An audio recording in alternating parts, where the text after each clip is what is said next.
What's going on, Ryan here with Intersection Records. We're talking about Rush, one of my favorite bands, and Alex and Geddy are jamming once a week at Geddy's house. And it's interesting, he's talking to Ultimate Classic Rock about the fact that they're getting together and how hard these songs are. He said we decided that we would play some Rush songs because we haven't played these songs in 10 years. We started a couple weeks ago. We get together once a week over at his place, Geddy's place, and we just pick up some Rush songs and start playing them, and we sound like a really bad Rush tribute band. Lifeson confesses that we had to shake off some rust off when he and I started playing, trying to figure out these songs. I'm thinking, why did we write such difficult material?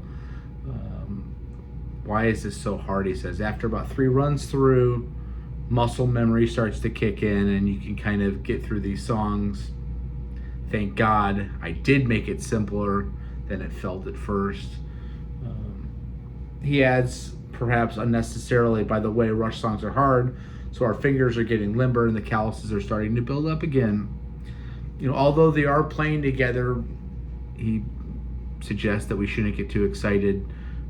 He is busy promoting his guitar, his new line of guitars called Lerst, Lerxst, and working on a sophomore album from his band Envy of None. He says they have 11 or 12 songs that are 85% done. I really love the material and it's sounding great.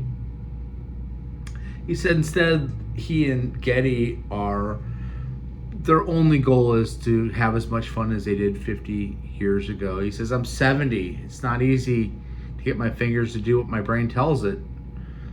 They're much lazier than they used to be, and they have a poor memory. Doing this really helps a lot. It's fun. That's it. The whole thing was that at the beginning, it was just fun. We're having a riot doing it. There's no rhyme or reason. We're not planning on going back on the road, finding a new drummer or anything like that. It's just fun. He says the hardest song is Free Will. There's lots of notes. The solo is crazy. The middle bass section is crazy. And everything has to fit right. So that's really been a challenge to play, but we're getting there. We're starting to sound like a mediocre Rush tribute band now.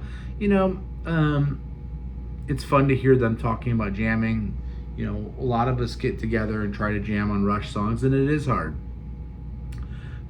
They're both going to be 71 years old. Geddy's going to be 71 in July. Alex is going to be 71 in August. And it's a bittersweet hearing that they're even jamming because the world wants them to get back together. And yes, they have a drum chair to fill from their fallen bandmate. And they were a close band of brothers. And maybe they feel like replacing Neil Peart is not what they want to do. Clearly, it's been 40 years since Neil Peart passed away. If you're going to get together and jam, get together and do something with a drummer. That's what everybody wants, and you're still young enough to do it. The problem is, do you want to do it? I'd rather almost not hear about this story than hear that they're not going to do anything, that he's going to work on his own material with his other band, Envy of None.